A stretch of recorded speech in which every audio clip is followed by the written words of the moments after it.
So, hello everybody. This is Kiara Windrider. This is the second episode of The Age of Gaia with Kiara Windrider on Ascension TV. And in this particular episode, what I'd like to do is trace the larger history of um, this planet known as Earth um, from a cyclical perspective. So when I say cyclical perspective, I'm referring to long-range cycles, um, perhaps the 12,000 year clock cycle, which spans across solar systems and galaxies. Um, it begins for me with what has been known as the Galactic Superwave. It's a term that was coined by Dr. Paul Laviolette, whom I met about 20 years ago. We became friends and have been communicating back and forth about what this means, not only in terms of um, physical cycles and energy waves, but also in terms of consciousness and patterns and shifts of consciousness. So the way I see it, this particular galactic superwave, which emanates from the center of our galaxy, and perhaps all galaxies, it could be that this wave is synchronized across the entire universe, that there's a heartbeat to the entire universe that goes through this particular pulse. So this pulse of light every 12,000 years is not just cosmic rays and gamma rays and plasma energies moving through the solar system, moving through the Milky Way galaxy, entering our solar system and other solar systems along the way. It's also a pulse of information. It's also a wave of new consciousness that's available to us each time this galactic superwave comes through. One thing that Dr. Violette says also is that the universe never just happened in one primal Big Bang. It's a continual creation, and that this creation happens through the heart of galaxies, and it happens in waves, and it happens holographically, so that what is creation in one corner of the universe happens simultaneously everywhere. What happens out there is what happens in here. So it's a holographic awareness of the universe. So this pulse of light, this galactic superwave, is the beginning. It's hard to even talk about beginning because, when we talk about beginning, that implies time. And this is across time space, it's beyond time space. So I'd say that as a activator of consciousness, this galactic wave passes through solar system after solar system, enters our solar system every 12,000 years, because that's the pulse of this wave. Our solar system is an electromagnetic field, just like everything else. Everything in the universe that's expressed in matter is an electromagnetic field. There's electrical fields of plasma scattered across the universe that still exist beyond time and space. As they enter through the portal of time and space, they become physicalized. They enter into physical reality. And this requires magnetic fields, excuse me, to be able to shape these electrical fields to then coalesce as matter. So the nature of creation, the nature of creation is the interpenetration of electrical and magnetic fields to enter into what we call third dimensional or physical reality. Now, third dimensional reality is also linked with many other dimensions of reality. So later we can go into an exploration of those, sort of what some people call fourth, fifth, sixth, seventh, and so on, dimensions of reality, which are simply stepping stones. Just like in chemistry, we have the periodic table of elements. We have a periodic table of densities. And we can travel across this table. We can experience different densities and experience different realities. As we stretch our consciousness beyond physical time space into an experience of these other dimensions. So I started off saying that before I got distracted into a discussion of dimensions, that the entire solar system is an electromagnetic field. As this galactic superwave passes through the boundary of our solar system, which is a very intense plasma shield protecting the solar system from incoming and disruptive cosmic rays and gamma rays. There comes a time when the solar system is overloaded by the intensity of this incoming galactic wave. At that point, what happens is this heliopause, this sheath of plasma, breaks down. And what happens then is that suddenly this vast quantity of radiation comes into our solar system, and not just radiation, but also cosmic dust, cometary debris, physical space dust that is attracted into our solar system gravitationally and magnetically. So you have this massive quantity of matter which has been held outside of our solar system. It's drawn in, including comets. So then what happens is that most of it gravitationally is pulled into the larger planets beyond Jupiter and Saturn, including Jupiter and Saturn, but also gravitationally attracted towards the sun. Our sun has a cycle, which is just like the 11-year solar cycle. There's a longer cycle of 12,000 years. And this has to do with an increase and decrease of magnetic plasma within the sun, which generates what we call heat, which keeps it radiant. The sun is not what we think it is. It's linked, and this is part of the electric universe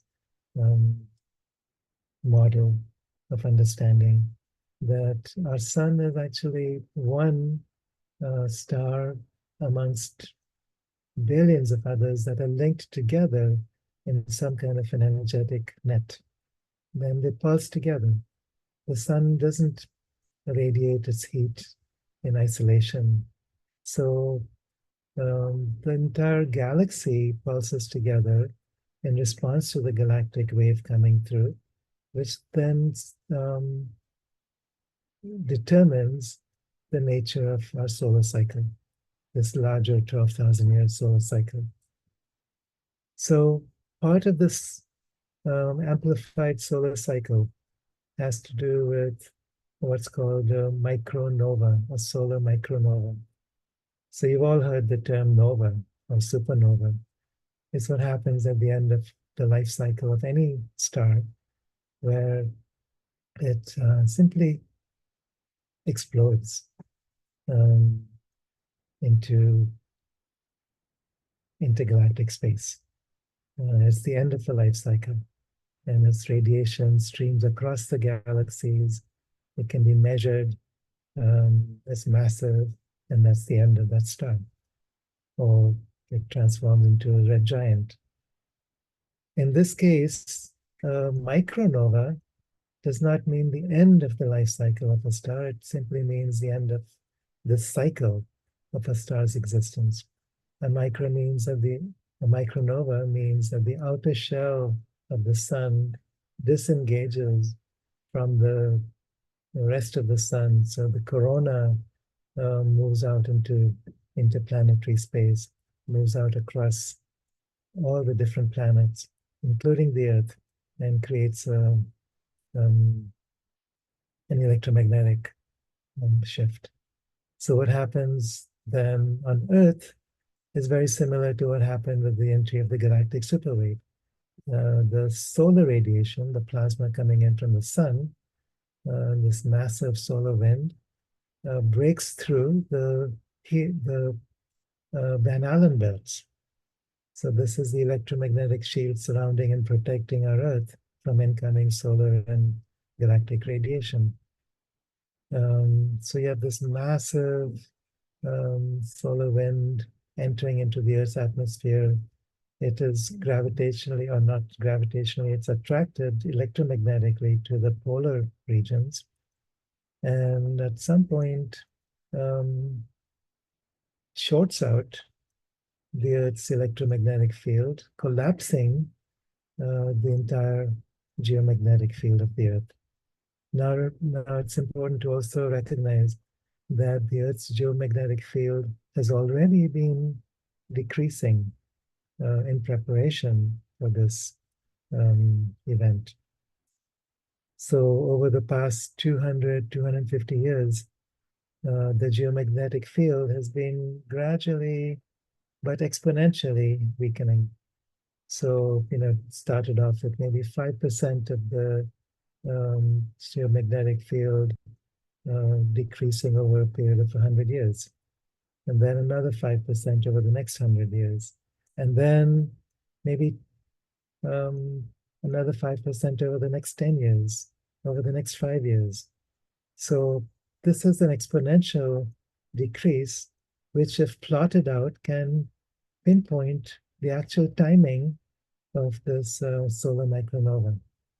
And different people have plotted this out and are able to pinpoint, yes, any time between the years 2025 and the years 2046.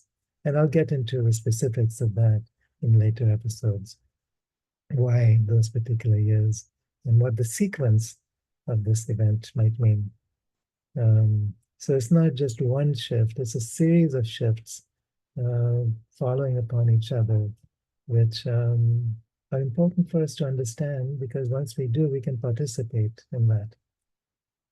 All right, so then we have, like I said, the Earth's geomagnetic field slowly decreasing. When this massive impulse from the sun, the solar micronova, breaks past the Van Allen belts, the protective sheath around the Earth, it causes a very sudden and intense collapse of the Earth's magnetic field. So the Earth's magnetic field has already been decreasing in preparation for this. And in that final moment of entry, the Earth's magnetic field completely collapses and then reverses. So the reversal is an intrinsic part of this cycle. So you can see this on the sun. The sun goes through an 11-year sunspot cycle where the sun's magnetic field reverses polarity every 11 years. The Earth's magnetic field reverses polarity every 12,000 years. This is different from what is known as the magnetic reversal in science, where they talk about 780,000 year cycles of reversal. One term that's used for this is magnetic excursions, where this is a temporary reversal, not long enough to be imprinted into the geological record. It could only be for 100, 1,000 years, and then goes back to its original polarity, and then that polarity might reverse in another 700,000 years. But these excavations, not excavations, these excursions that take place every 12,000 years have a different um, purpose. And this has to do with the reset of consciousness. And how this works. Um, so we'll go into this in more detail in future episodes also. But we are a conglomerate of many different bodies. So the physical body is just one layer of who we are. It's what's most apparent. It's what's most visible to our physical senses. Just beyond that is the etheric body. And the etheric body feeds the physical body, it supports the physical body, it provides the energy to sustain the physical body. It's also known as the prana body. Beyond this is the emotional body, the mental body, what in the Vedic tradition is known as the Mandamaya Kosha, the Vijnanamaya Kosha. And then beyond this is the body of bliss, the Anandamaya Kosha, the causal body or the soul body.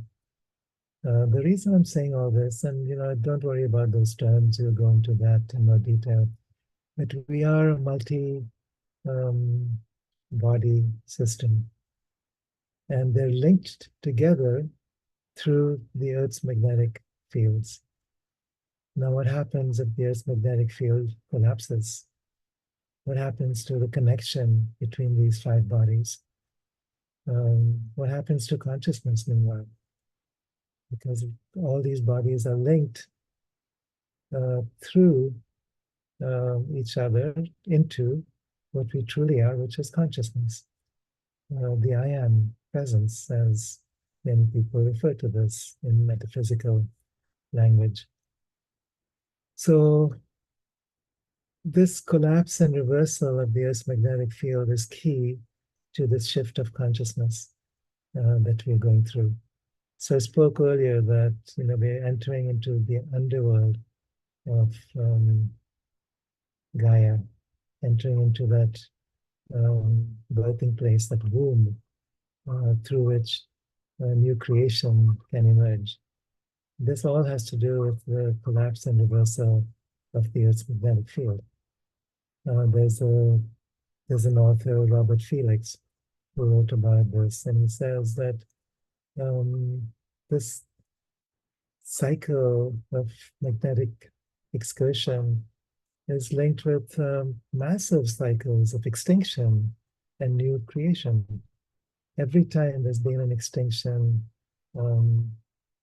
it's followed by new creation. So 12,000 years ago, 24,000 years ago, 36, 48, 60,000 years ago, 72,000 years ago. And this can be actually mapped, that there's been the cycles, these magnetic excursions taking place very predictably.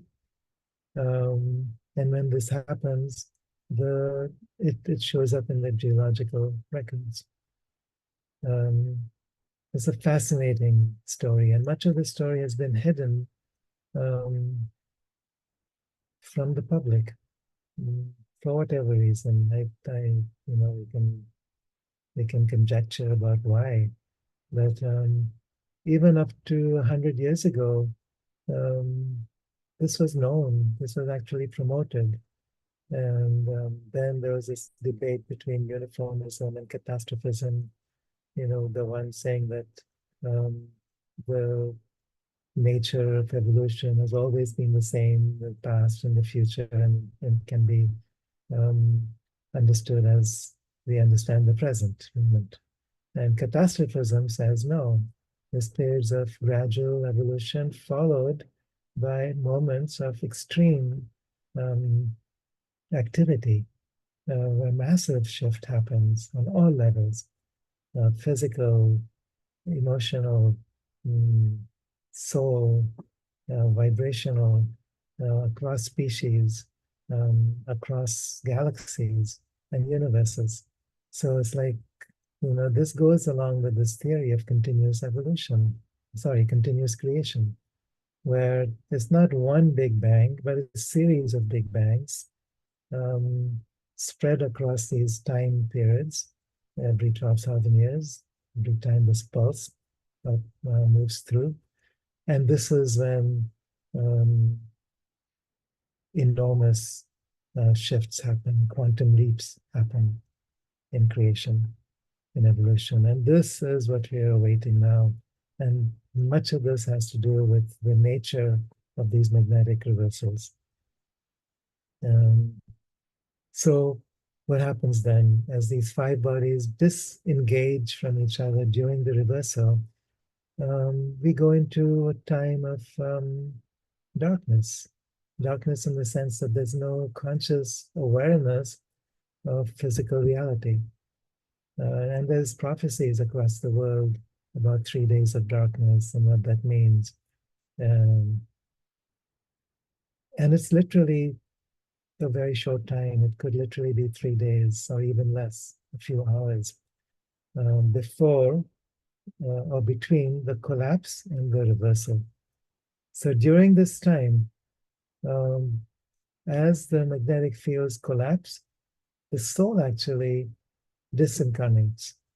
Now, physical life can exist without the soul, its soul incarnating through. But the physical body enters into an experience of what could be called a coma. And this is collective. And this is an extraordinary moment. What happens when suddenly across the earth, nothing happens the way that we've been taught is reality. And it's also something that takes place during a death experience or a near-death experience. What happens during so let's talk about a near-death experience. The heart stops. The person dies, literally. There's no ECG, there's no EKG. The soul disincarnates, moves through this tunnel of light, and then back in the hospital, the patient is resuscitated through a defibrillator or electric shocks or whatever. But suddenly then the soul returns. What happens when the heart stops? The heart is the center of what's called the Merkaba in metaphysical language. It's a geometry. It's a sacred geometry that creates fractals, that connects across the fractals to the holographic universe. When the heart stops, the Merkaba dissolves, the Merkaba breaks down. And that then activates something called DMT, dimethyltryptamine, within the pineal gland.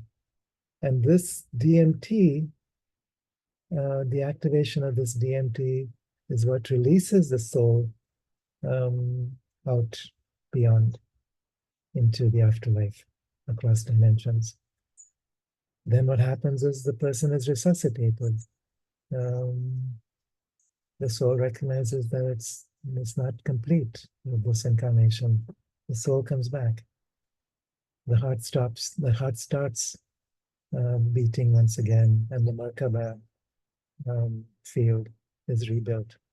Now, exactly the same thing happens when the Earth's magnetic field collapses. The soul, the collective soul of humanity and all species on this earth, at least those species who have access to DMT and release, simply disincarnate. What happens at that point is that DMT is activated. Now imagine what would happen This DMT, by the way, is the same substance that is experienced in psychedelic plant medicines like ayahuasca. So what happens, imagine, if all of us suddenly had this collective experience of being on an ayahuasca journey, going beyond physical dimensions, experiencing a multidimensionality, experiencing the soul as the center of our being rather than a personality structure. And then from that space, come back into physical incarnation with the memory of who we are. That is unlimited consciousness. This triggers a shift. This is what gives rise to the pulse of what we can call the yugas. Again, that's another subject that we can talk about in great length. But just to summarize, the yugas are a 24,000-year cycle, so twice 12,000 years, which have to do with our journey through ages of darkness and ages of light. And as far as physical cycles, this has to do with the orbit of our sun around its twin sun, which may or may not be in physical dimension. Some say that this sun, this twin star, is Sirius. Walter Cruttendon is one of them. Some say that the second sun is not physical, but as we enter into a new timeline, where the density of the planet changes back into something that existed before this current descent into Kali Yuga, this becomes visible. There's an Inca prophecy about the second sun, that when the second sun becomes visible, that's a prelude to the shift of consciousness. So in any case, our sun orbits around this twin sun, whether it's the physical star Sirius or whether it's this non-physical star that we know simply as the second sun. This cycle of the Earth, of the sun around its twin, as it moves across the orbit of the galaxy,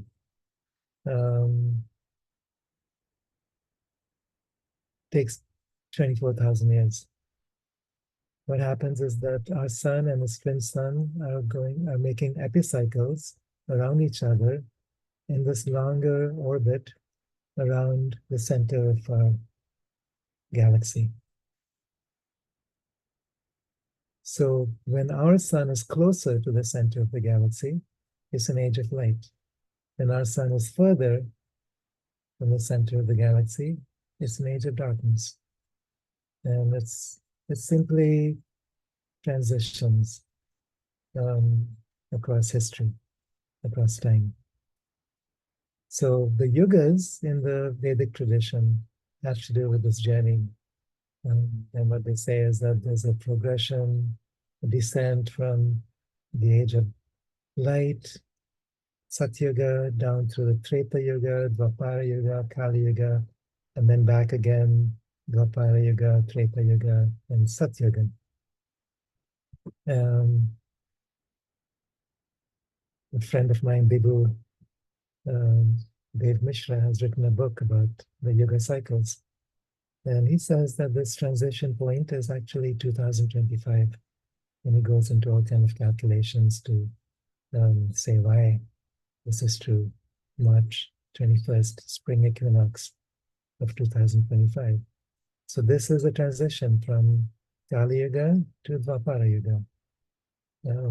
Another friend of mine, Shraddhalu, who is associated with the Sri Aurobindo ashram, says that, and I tend to agree with this, that the journey back is not gradual. It's not gradually moving from Kali Yuga to Dwapara Yuga to Treta Yuga and back to Satyuga. It's an instantaneous shift. And that moment of reversal is actually the activation of the next Satyuga, the age of light. So very suddenly and powerfully, um, the magnetic reversal creates the conditions for the soul to enter in such a way that it takes center stage. The next divine human species can emerge. New timelines are created. We actually shift from a third dimensional to fifth, sixth, seventh dimensional timelines in that moment. Um, some people refer to the mandala effect, where things can appear to be very different in different realities. And these realities are linked together through timelines. There's a prophecy from the Aboriginal tradition in Australia about the magic box, which is a Pleiadian technology that was planted inside the earth at Uluru, the sacred rock, in the center of that continent, where if there were a sufficient number of people holding unified consciousness, a new timeline could be created at that given time. And what they say now is that, yes, there were enough people, this timeline has been created, and it's in response to this galactic wave and um, associated events, and that human consciousness is changing and will change very rapidly, far more rapidly than we can even begin to imagine. People will start awakening as never before. Those who are already awake will experience a renewal of consciousness, new abilities in service to humanity and the earth, a deeper ability to trust, to surrender to this flow of the universe, to the Great Mother, a deeper trust in the forces of life, sense that we're not alone like we used to think, that we can let go of the fear of trying to do this path alone, that there'll be so much support from so many different sources, so many different dimensions. We can receive the support in our dreams, in our active awakening life. We can receive this through our astral journeys. We can receive this as we call on this, because the timelines, once they begin to diverge, this process happens faster and faster and faster. And at a certain point, we can no longer walk between the worlds like we used to be able to. We actually have to choose between one and the other. And so as we do that, the acceleration will become immensely fast.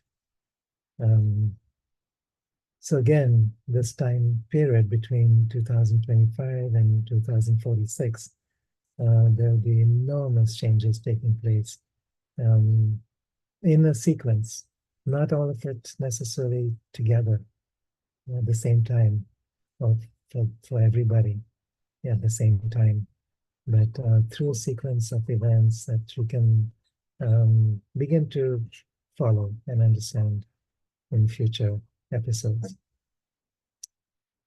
So that's basically an overview of this cycle of change that we're entering into. It's very real. It's very measurable. Already people can measure the Schumann resonances. And I want to say a word about Schumann resonance. There's a base harmonic frequency that has to do with standing waves between the surface of the earth and the ionosphere, which remains the same. Just like, the length of a guitar string in a guitar remains the same. But if you pluck different distances along the guitar string, you create different harmonics. And this is what the Schumann resonance is about, different harmonics within this base harmonic frequency. The base harmonic frequency is about 8 cycles per second, 8 hertz. Harmonics determine how we can shift between Earth realities and higher dimensional realities. And the higher these harmonics go, the easier it becomes to create a quantum shift. And so the fact that we're getting closer and closer to 100, 200 hertz within these harmonics of the Schumann resonance means that we're getting close to a time when we can actually um, make that quantum leap. That's one indication. The other indication is what scientists are measuring with the collapsing Earth's magnetic field. This is also very easy to measure. The swarm satellites that have been sent up by the European Space Agency are designed to measure this um, magnetic, geomagnetic field. And they are of that same, they come to the same conclusion that this is happening exponentially, faster and faster. There are some who have actually mapped exactly when this collapse might take place. And that's not, I want to say here that it's not necessarily fixed because it's consciousness that determines the collective consciousness of humanity and the will of Gaia herself that determines when that exact moment will happen. But we can maybe come to an approximation of this through these kinds of measurements. In any case, it's within our lifetimes. Is something that this generation will be experiencing in a very powerful way. And as we go through this process, we are actually emerging as a new species. Rudolf Steiner talks about this. So many others talk about this. That this next species will be radically different from our current species, biologically different, genetically different. When people talk about artificial intelligence, that's just one aspect of it. We're talking about the Superman from the perspective of this supramental descent of light, this unified light entering into matter, and what takes place within our human genetics. We can approximate, not understanding and not knowing the bigger picture, we have these intuitions that there's a change coming, there's a shift coming. And the only way we can describe that is through artificial intelligence. Okay, there's a higher intelligence entering into collective experience now. But by not knowing the fuller picture, we can only describe it in mechanical terms and call it something that we can understand from a scientific perspective. But it's way, way beyond that. So I just want to put that into perspective. It's nothing to be afraid of. None of this is something to be afraid of, whether it's artificial intelligence, because it's not artificial really. It's a super conscious descent that's taking place that has its own intelligence. Our bodies have their own intelligence. The cells have their own intelligence. That's what's guiding this whole process. This galactic wave, superwave that's coming in, has its own intelligence. It's attuned to the mind of God, what we call God, which is divine consciousness pervading the universe, beyond time, beyond space, also within time and space. It's the mask of God shining through all creation. So be prepared for a magnificent time of evolution. The more conscious we are, the more we can co-create with full awareness, the more fun this journey can be.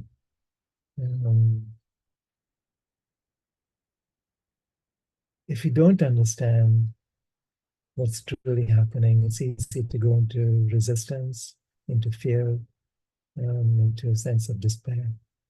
When we see the world changing around us, not understanding what's behind it, it's easy to go into, my God, this whole world tree is collapsing.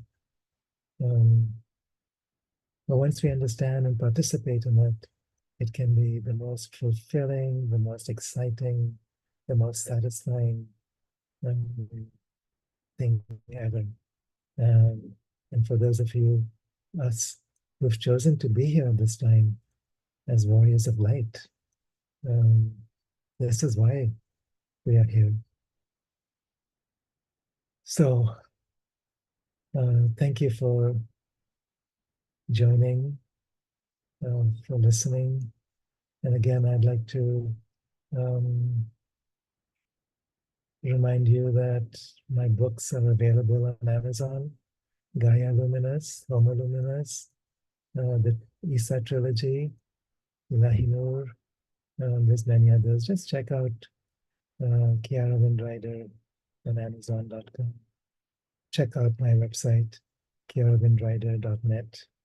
Um, it's not been updated for quite a while. I need to look for a new webmaster. Actually, I don't have any um, uh, computer skills beyond just showing up on this video here on Zoom. Um, but yeah, check those resources, and more than anything, connect with your own inner knowing, and know that you're not alone. We're beginning to link up with like-minded, like-hearted, like-souled um, beings who are waking up now together. So thank you for joining me here. Thank you for being here on this earth. Blessings.